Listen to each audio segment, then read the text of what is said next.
everyone. Thanks for tuning back in once again to Authentic Black Goddess TV. I'm your host, QueenAShakur, and this is your morning wake-up call. So as you're coming in, please feel free to go ahead and subscribe to the channel if you haven't done so already. Be sure to click the notification bell and click the word all so that you're notified each time the Queen Goddess goes live. All right, so let me give everyone a moment to get in here. Okay, so let's get into it, people. Shout out to everyone in the chat and everyone tuned into the Queen. Okay, now listen to this. Now, we already have a whole opioid crisis. And then you have these doctors and pharmacists out here literally selling drugs, right? A Metro Atlanta doctor and 2 pharmacists and 10 others have been charged with operating an illegal pill mill. Being whole drug dealers, no less. According to a federal investigation by the U.S. Attorney's Office and Drug Enforcement Agency. Now, investigators said Anthony Mills, MD, was a licensed physician with a specialty listed with the Georgia Composite Medical Board of Gynecology. Now, however, court documents show that Mills didn't have a gynecology practice at any address listed with the medical board. Investigators said that instead he operated a pill mill out of his Atlanta area home and sold many of the pills to men despite his gynecology specialization. Isn't that something? A doctor being a whole drug dealer and a thug.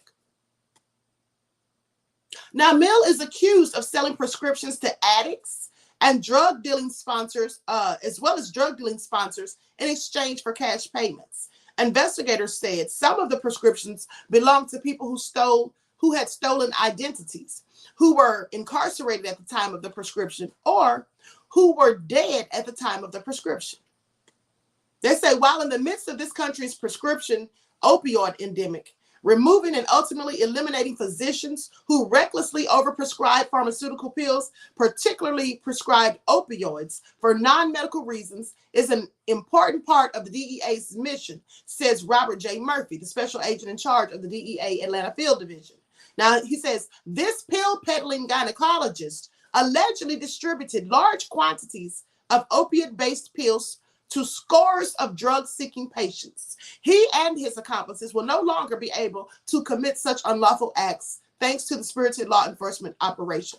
Let me tell you all something. I find this all very interesting because if you recall, when Donald Trump was in office, due to the opioid crisis, he literally wanted to make people who sold opioids, people who were drug dealers, but especially those selling opioids and meth, he wanted to have them get the death penalty. That's what he wanted. He wanted them to get the death penalty. And of course, the reason he wanted such a drastic punishment for them is because we know that the Babylonians are the ones disproportionately affected by the opioid crisis, unlike crack, which affected predominantly Black folk.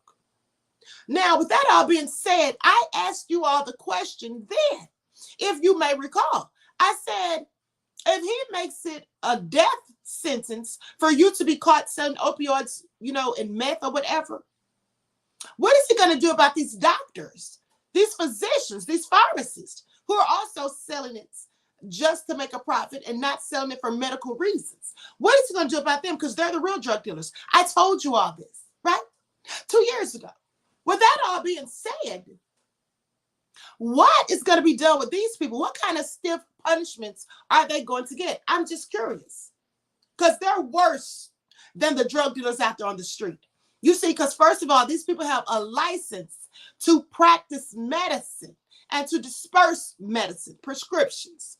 And they swear and take an oath not to do harm, to do no harm under the Hippocratic Oath. But they're selling drugs to whole addicts rather than trying to get these people some help. This is what they're doing. So yes, they're absolutely worse than the drug dealers on the streets. Now, the thing is this. Most drug dealers on the street are selling drugs because they live in poor, impoverished communities. Now, of course, that's no excuse because they're just being a detriment to those same communities. But my point is this. Why would you, as a doctor, someone who is licensed to practice medicine, or a pharmacist who's licensed to sell prescriptions, why would you risk it? All those years of education and your hard work, Why would you risk it to make a few coins? I'm glad you asked. It's called greed. That's what it's called. It is called greed. You see, it is the root. Money, the love of money, is the root of all evil. And that's what it is. Now, they should get a much more stiffer punishment than anybody selling drugs on the street. The indictment says that the pharmacist, Raphael Ogunsusi, operated 2 pharmacies for the purpose of distributing pills. Moses Kirigui is another pharmacist who's facing charges. Federal investigators said Ogunsusi and Kirigui often charged over $900 to fill a single prescription for oxycodone and $500 to fill a prescription for Percocet, well above the market value for legal prescriptions. Isn't that something? Isn't that something? So the following have been arrested and arraigned on federal drug charges for their respective roles in operating pill mills. Here's a list of the people. And mind you, these are doctors and pharmacists. Anthony Mills, age 55, of Atlanta, Georgia. Raphael Ogunsusi, age 69, of Conyers, Georgia. Moses Kirigui, age 29, of Brookhaven, Georgia. Tamika Riley, aka TJ, who's 48 years old, McDonough, Georgia. Brittany Tinker, 28, Lithonia, Georgia. This is just a shame. This is so sad. Listen to all these names, people. Natalie Jackson, age 37, of Stone Mountain, Georgia. Roderick Smith, aka For Show. Well, we know who he is or what color he is, right? With a nickname like For Show. Age 43, of Douglasville, Georgia. Keandra Bates, age 29, of Decatur, Georgia.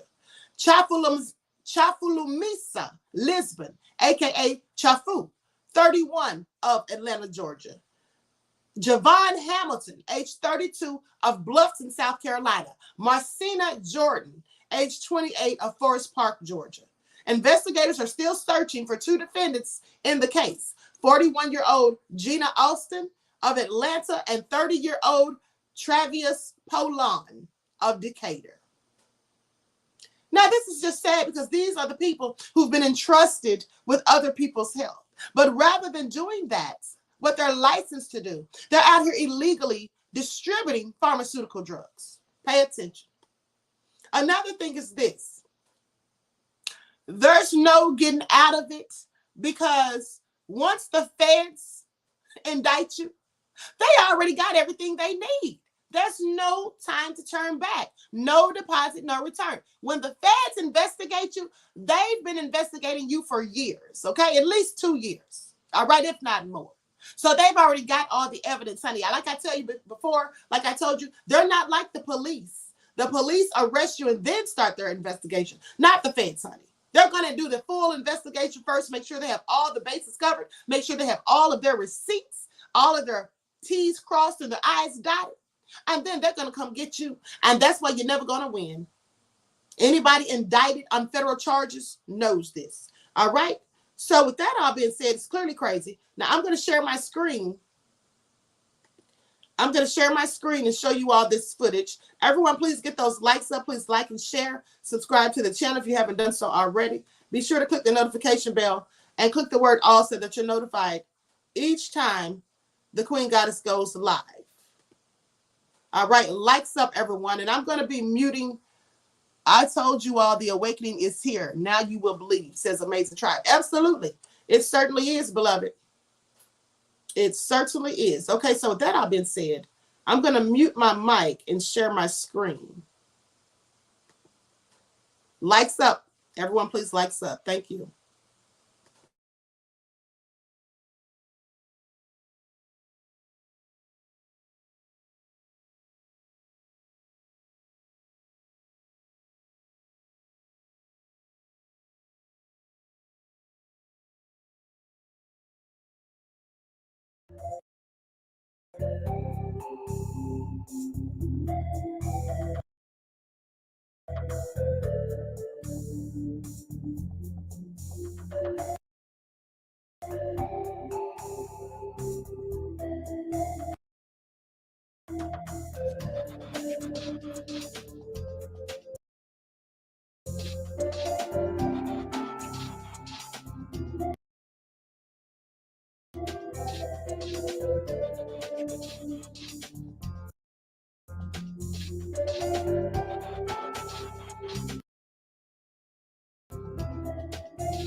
They're now putting fence in some of the herb you buy. Ain't nothing safe no more, not even weed. You know what? I absolutely believe that. I absolutely believe that, informative thinker. And that's why, I don't put anything past them. They're not just putting the fentanyl in there, but they're also putting things in there to disturb your sexual orientation. That's also what they're doing. All right. Dr. Wesley Muhammad has spoken about that numerous of times. They're doing all sorts of nefarious things. Enslaved Negro Youth says exactly the real drug dealers wear white coats. The oath they took is to Apollo and mythological gods, not the God of Abraham. Modern day medicine. You're absolutely right. Hold on, this chat's moving so fast. Okay, modern day medicine is set up by Rockefeller only for profit. I agree. I absolutely agree. Now, with that all being said, listen to this. They talk about there's likely a possibility of a civil war that's closer than you may think. So I'm going to share my screen so you all can hear this. Everyone get those likes up. Please like and share.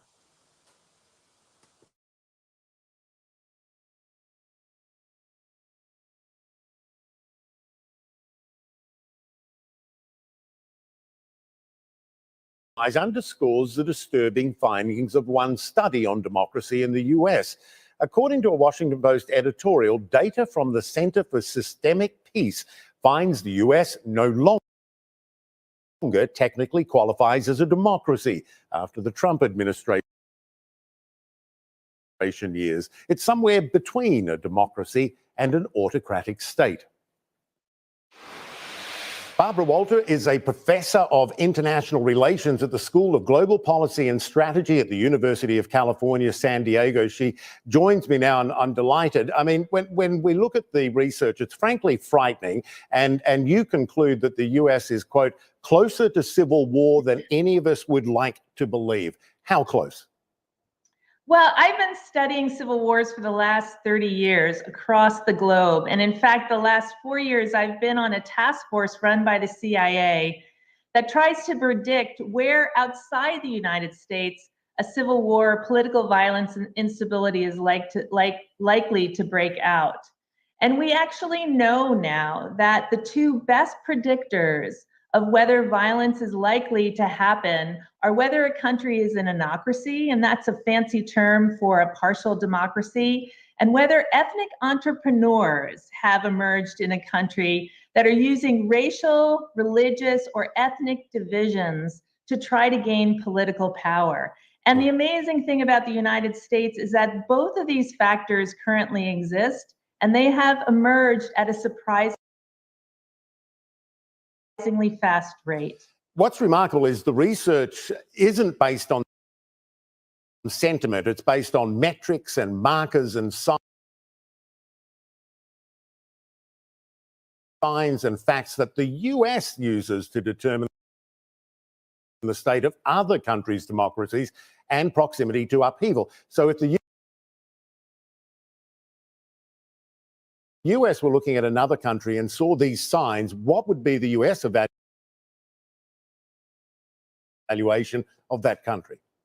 The US would look at that country, and we would put that country likely at risk, we quote unquote risk of civil war, the United States is pretty close to being at high risk of civil war. And once a country is at high risk, the task force puts it on what we call a watch list. Countries that the agency wants to watch very closely because they believe sometime in the next few years, that country is at high risk of descending into instability or political violence. Wow. I think most Americans automatically assume, truly believe that democracy is sacrosanct in this country, that the system is solid and safe and impervious. What do you say to them? How do you punch through complacency? What I say to them is we all wish that the United States was a strong democracy. We all see it that way, but the reality is just not true. The United States has been declining as a democracy for the last 5 years on every measure. There are multiple different data sets that measure democracy in various different ways, and all of them have showed America in decline. And in fact, the main measure that the task force uses to predict political violence, it comes from a data set called the Polity data set. They have actually classified the United States for the very first time as an anocracy, not a full democracy, not a partial democracy. Some people call it a hybrid democracy. Fareed Zakaria has called it an illiberal democracy, but it is certainly not considered on par with countries like Switzerland or Canada or Denmark or Japan. We are no longer considered the world's longest democracy. That ended in January of 2021.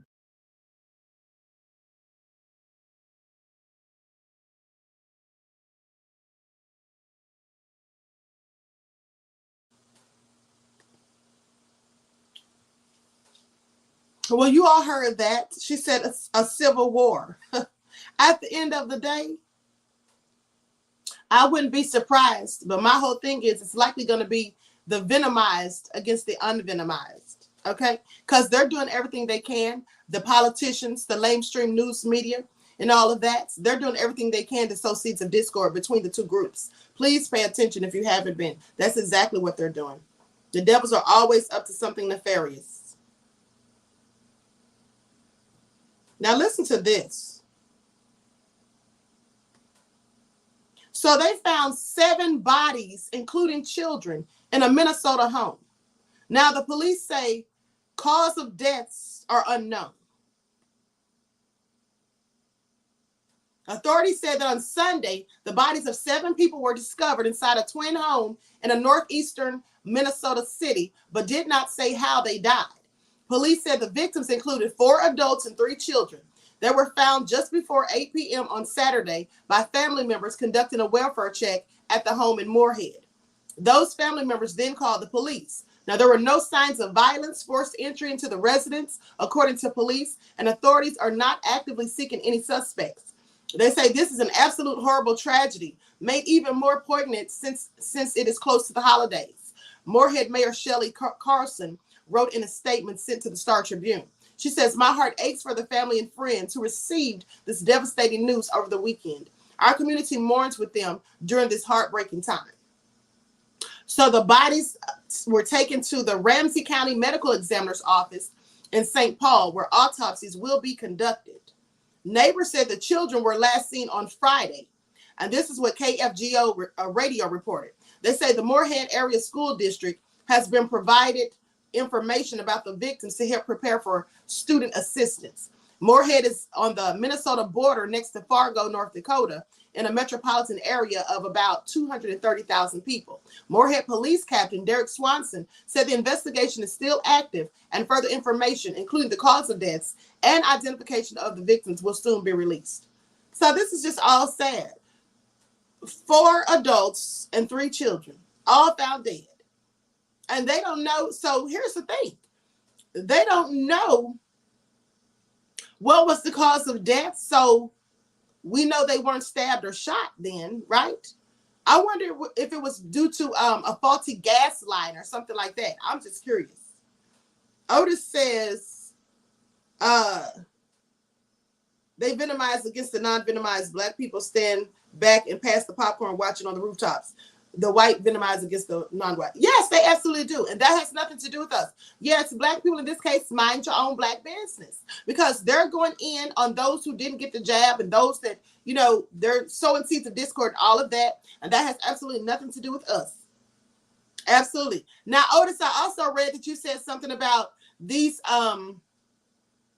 dentists giving people broken down penicillin for their toothaches so they can keep you coming back. Yeah, I didn't know anything about that. Thank you for the insight, because I didn't know anything about that. I've never, thank God, knock on wood, I've never had a toothache. I have luckily never had a toothache in my life. Payson T says, Queen and family closing arguments are taking place. Thank you, beloved. Thank you. All right. So anyway, with that all being said,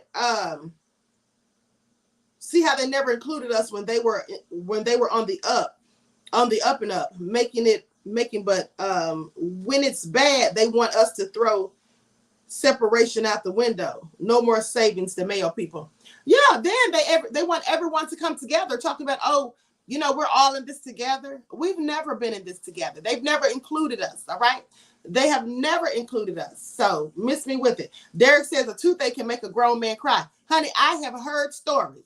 I've heard people say that a toothache is akin to giving labor. So I can imagine. Christopher says, your teeth are beautiful, Queen. I love your smile. Thank you, beloved, for your kind words. Thank you. Okay, so with that all being said, I want to thank you all for tuning back in once again. Right? Please like and share. Subscribe to the channel if you haven't done so already. And please join me in the next live at 10:30 on Original Queen QueenAShakur show. Now, I'm going to see if I can find these closing arguments, and we'll probably talk about that also. But I want to talk about LeBron and what LeBron said. All right? Recently throwing shade, they say. All right, so everyone like and share, and I hope to see you all in the next chats. Peace.